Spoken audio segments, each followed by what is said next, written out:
जितने भी इसके शून्यक हैं वो सभी आप लोगों को ज्ञात करने हैं।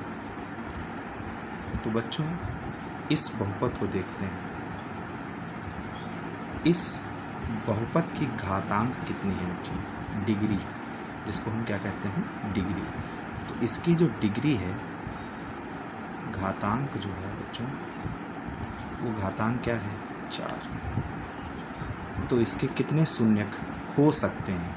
पॉसिबिलिटी कितने शून्यक होने की है? इसके ज़्यादा से ज़्यादा शून्यक कितने हो सकते हैं? 4। तो 4 में से 2 ज्ञात हैं और बाकी 2 हमको ज्ञात करने हैं। ठीक है, तो बहुत ही आसान सवाल है, कोई कठिन नहीं है। बस ये है कि आपको सवाल कह रहा है ये आपकी समझ में आ जाना चाहिए। तो स्टार्ट करते हैं। चलिए इसका सॉल्यूशन। सबसे पहले आप लिखेंगे जो भी क्वेश्चन में दिया है उसको आइडेंटिफाई कर देंगे। चूँकि इसको आप px मान लीजिए, चूँकि बहुपद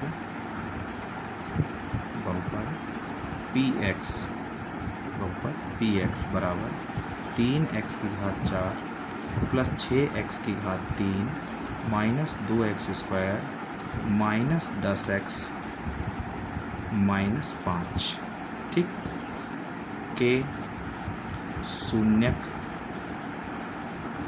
शून्यक अंडर रूट 5/3 तथा माइनस अंडर रूट 5/3 हैं।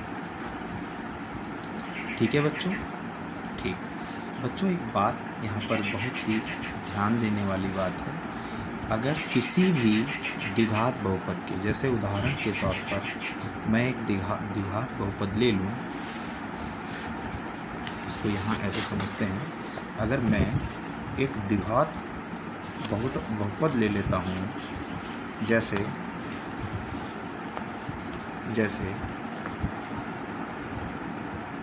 ax² plus bx plus c, एक ये मैंने द्विघात बहुपद ले लिया, ठीक।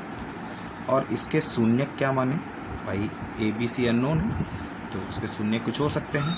तो मान लेते हैं इसके शून्य क्या माने हमने? अल्फ़ा व बीटा। तो शून्यक का सीधा सा मतलब है कि x का एक मान अल्फ़ा होगा और x का एक मान क्या होगा बच्चों? बीटा होगा। तो शून्यक से भी हम गुणनखंड बना सकते हैं और गुणनखंड से भी हम शून्यक बना सकते हैं। तो अगर x बराबर अल्फ़ा इसका एक शून्यक है, तो अल्फ़ा को इधर पक्षांतर करेंगे तो क्या मिलेगा? x minus alpha. तो x माइनस अल्फ़ा px का एक गुणनखंड है। ठीक इसी तरीके से बीटा को इधर पक्षांतर करेंगे तो x माइनस बीटा भी इसी ही px का एक गुणनखंड होगा। ठीक है, चलिए इसी कॉन्सेप्ट का यूज करते हुए हम इस क्वेश्चंस में आगे बढ़ेंगे। क्या देखिए, एक शून्य क्या है? x बराबर अंडर रूट 5/3 और एक शून्य क्या है? x बराबर माइनस अंडर रूट 5/3। तो बच्चों क्या होगा? अंडर रूट 5/3 का इधर पक्षांतर करेंगे तो क्या आएगा? इसलिए x माइनस अंडर रूट 5/3 ये के गुणनखंड बना, तथा इस माइनस अंडर रूट 5/3 को x की तरफ भेजेंगे तो क्या आएगा? x plus under root 5/3 px के गुणनखंड हैं। क्या है बच्चों? गुणनखंड हैं। अच्छा, गुणनखंड है तो इसका मतलब क्या होता है कि जो बहुपद px है वो x माइनस रूट 5/3 से भी विभाजित होगा और x प्लस रूट 5/3 से भी विभाजित होगा। अगर एक संख्या दो अलग अलग संख्याओं से विभाजित हो रही है तो उन दोनों संख्याओं के गुणनफल से भी वह संख्या विभाजित होगी। इसको भी समझ लीजिए बच्चों, ये क्या कह रहा है? इसकी मीनिंग क्या है? जैसे एक संख्या ले लेते हैं हम लोग 24, ठीक है। अब ये 24 क्या है? मान लो ये 24 जो है वो 4 से भी विभाजित हो रही है और किससे विभाजित हो रही है? 3 से भी विभाजित हो रही है। तो हम कह सकते हैं 24 का एक गुणनखंड, सारे गुणनखंड नहीं है, ठीक है, सारे गुणनखंड नहीं है। या आप ऐसे समझ लो 4 से विभाजित हो रही है, 3 से भी हो रही है और किससे हो रही है? 2 से विभाजित हो रही है। तो 24 के गुणनखंड 4 भी हैं, 3 भी हैं, 2। मैं अभाज्य गुणनखंडों की बात नहीं कर रहा हूँ, सिंपल सा कॉमन फैक्टर्स की बात कर रहा हूँ। तो 24 के गुणनखंड 4 भी हैं, 3 भी हैं और 2 भी हैं।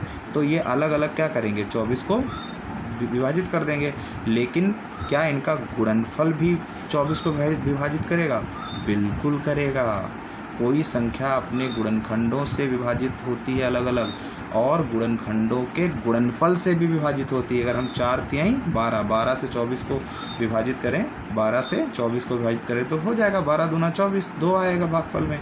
ऐसे ही अगर हम 3 गुणा 2 करना चाहें तो 3 दूना 6, तो 6 से भी क्या हो जाएगा, 24 विभाजित हो जाएगा। तो आपको समझने वाली बात यह है कि किसी संख्या के 2 या 2 से अधिक गुणनखंड हो सकते हैं, तो संख्या गुणनखंडों से भी विभाजित होती है इंडिविजुअली अलग अलग, और उनके गुणनफल से भी विभाजित होती है। तो देखिए, तो क्या कहेंगे हम, तो ये 2 शून्यक हैं, तो ये और ये क्या होंगे, px के एक गुणनखंड होंगे। तो बच्चों इसलिए तो अगर ये अलग अलग 2 गुणनखंड हैं तो इनका गुणनफल भी इसका एक गुणनखंड होगा। इसलिए x माइनस √5/3 और इसकी इन दोनों की गुणा कर देंगे, x प्लस √5/3 बराबर क्या मिलेगा बच्चों, देखिए a minus B, A plus B, सर्वसंख्या कौन सी लगेगी, a माइनस बी गुणा a प्लस बी, तो क्या होता है बच्चों, a स्क्वायर माइनस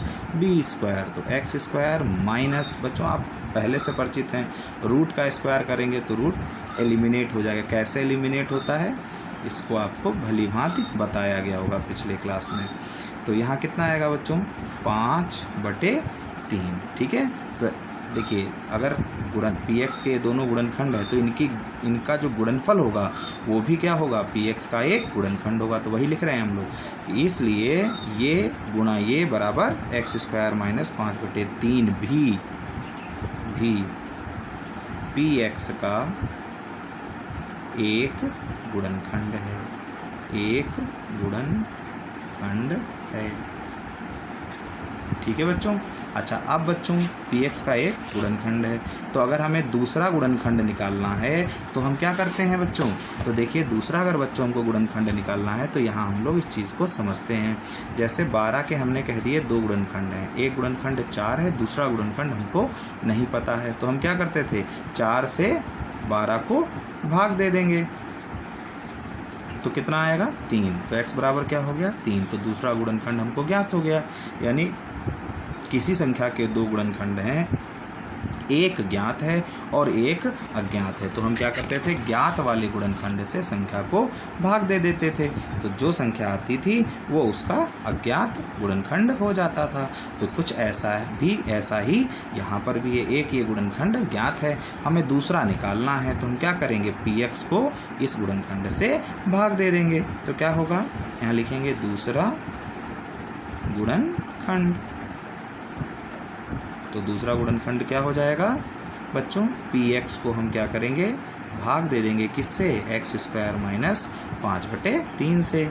px क्या है बच्चों, 3x की घात 4 प्लस 6x की घात 3 minus 2x square minus 10x minus 5/x square minus 5/3 है बच्चों। तो नेक्स्ट साथ वाले पेज पर ही हम ये विभाजन प्रक्रिया करेंगे, ठीक है बच्चों। तो विभाजन प्रक्रिया करने के लिए सबसे पहले हमें क्या करना होगा बच्चों, हमको पहले तो क्या करेंगे बच्चों, पहले हम ये जो px है उसको इधर ही उतार लेंगे। तो px क्या होगा बच्चों, 3x की घात 4 प्लस 6x की घात 3 minus 2x square minus 10x minus 5, और भाजक क्या होगा, x स्क्वायर माइनस 5/3, ये लिखिए बच्चों, ठीक है, ठीक। ये क्या है बच्चों, px है, यानी ये भाज्य है, और ये क्या है, भाजक। अब हमको बच्चों इससे भाग देना है, तो देखिए, तो यहाँ 3x की घात 4 है और यहाँ x स्क्वायर है, तो x स्क्वायर में कितने की गुणा करें, 3x की घात 4 आ जाएगा। मैं आपको विगत जो क्वेश्चंस हैं उनमें बता चुका हूँ कि कैसे ये अनुमान लगाते हैं कि इसमें x स्क्वायर में कितने से गुणा करें 3x की घात 4 आ जाए। अगर आप बढ़िया आपकी प्रैक्टिस हो गई है तो आप मौखिक रूप ही इसका अनुमान लगा सकते हो कि किससे गुणा की जाए। तो x स्क्वायर है, x की घात 4 लानी, जाहिर सी बात है, ऑब्वियस है, x स्क्वायर से गुणा करेंगे, 3 लाना है, यहाँ 1 है तो जाहिर सी बात है यहाँ पर 3 होगा। तो बच्चों ये क्या हो गया, 3x⁴ हो गया।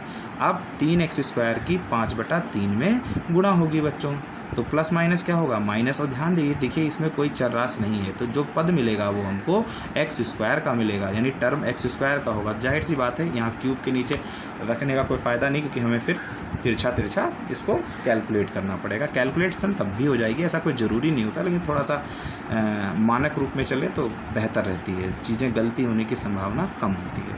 तो 3x² की गुणा इससे होगी, तो माइनस का आएगा, 3 कैंसिल आउट हो जाएगा, तो बच्चों आएगा 5x² आएगा। फिर घटाते हैं, जाहिर सी बात है आपको पता होगा साइन चेंज हो जाते हैं, ये कैंसिल आउट हो गया। मानक रूप में ही लिखेंगे सबसे बड़ी घात वाला पद, तो 6x, ये प्लस का है बच्चों, ये माइनस का है, घट जाएगा। प्लस का क्या बचेगा बच्चों, 3x² बचेगा। इसको भी राइट डाउन कर लेते हैं कि नहीं पता अभी हमें कि कौन से पद आएंगे, कौन से नहीं आएंगे, कौन से जातीय पद होंगे। अब बच्चों यहाँ 6x³ है, x² है और x³ लाना है, तो जाहिर सी बात है किससे गुणा करेंगे, x से करेंगे, लेकिन 6 भी लाना है, यहाँ 1 है, तो यहाँ क्या हो जाएगा बच्चों, 6x हो जाएगा। तो ये क्या हो गया बच्चों, 6x³ हो गया। अब बच्चों 6x की गुणा 5/3 में करेंगे, ऑब्वियस है कौन सा स्टेप मिलेगा हमको, x वाला मिलेगा, तो हम यहाँ ना लिख करके यहाँ लिख लेंगे, थोड़ा सा कैलकुलेशन में आसानी रहेगी। तो 6x की गुणा जब हम इसमें करेंगे तो प्लस माइनस क्या हो जाएगा, माइनस। 3 से 6 विभाजित हो जाएगा, 3 दूना 6। देखिए अगर आपकी प्रैक्टिस नहीं है बच्चों तो आप यहाँ पर आप अलग से, ठीक है, ज़्यादा ओवर कॉन्फिडेंट होने की ज़रूरत नहीं है, आप गलती कर जाएंगे। अगर आप जवानी में थोड़ी सी प्रॉब्लम आ रही तो आप ऐसे कैंसिल आउट ऐसे करके देख सकते हैं, तो कितना आएगा, माइनस का 10x आएगा। तो बच्चों यहाँ कितना मिला हम लोगों को, यहाँ मिला माइनस का 10x, प्लस की जगह माइनस, माइनस की जगह प्लस, ये कैंसिल आउट हो गया। ये 3x² बचा और ये भी क्या हो गया बच्चों, कैंसिल आउट हो गया। माइनस का क्या बचा बच्चों, यहाँ पर 5 बचा। अब 3x² लाएँ तो x² में कितने की गुणा करें, ऑब्वियस है 3 से करेंगे, तो 3x² हो जाएगा। और बच्चों जब इसकी करेंगे तो plus minus, minus 3 cancel out, क्या बचेगा बच्चों, 5, प्लस की जगह माइनस, माइनस की जगह प्लस, ये कैंसिल आउट, ये कैंसिल आउट, रिमाइंडर क्या हो गया, 0। और 100% 0 आएगा। जब भी आप एक गुणनखंड आपको पता चल जाए और दूसरा गुणनखंड ज्ञात करने जाएंगे तो भाग पूरी तरीके से हो जाएगा, यानी शेषफल 0 ही आएगा। तो जो भागफल मिला बच्चों, भागफल क्या मिला बच्चों हमको, 3x² प्लस 6x प्लस 3, यही हमारा क्या हो जाएगा, अभीष्ट दूसरा गुणनखंड हो जाएगा। ये सेकंड फैक्टर हो जाएगा किसका, px का। तो बच्चों इसको हम यहाँ पर लिख लेंगे, इसी चीज़ को जो हम ये भी गुणनखंड लेके आए हैं, इस गुणनखंड को हम यहाँ पर लिख लेंगे। तो यहाँ पर जब हम बच्चों गुणनखंड को लिखेंगे तो क्या आएगा, 3x² प्लस 6x प्लस क्या आएगा बच्चों, 3 आएगा, राइट।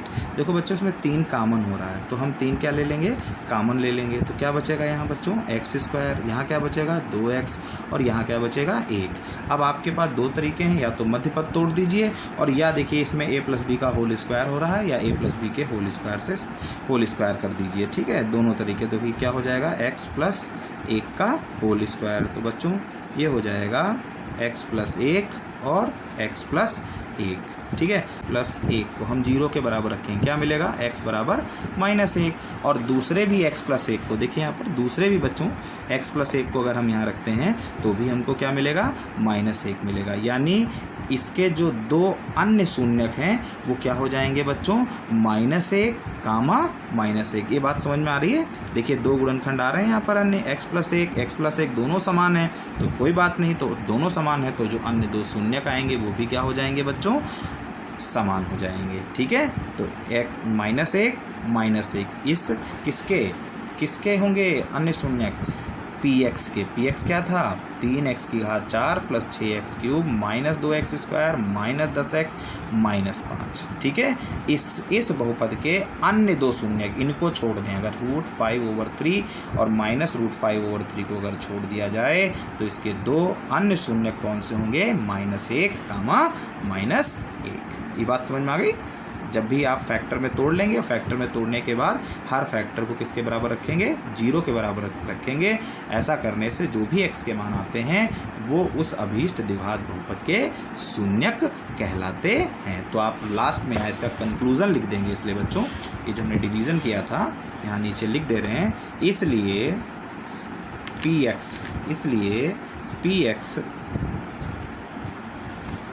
इसलिए बच्चों px के अन्य शून्यक। अन्य शून्यक क्या होंगे बच्चों?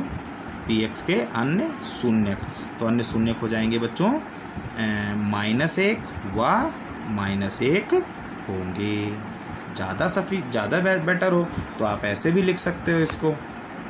इसलिए एक चीज़ ये भी लिख सकते हैं हम लोग यहाँ पर, इसलिए पी एक्स के सभी शून्यक, चारों शून्यक क्या होंगे? √5/3 -√5/3 तथा -1 व -1 होंगे। ठीक है बच्चों।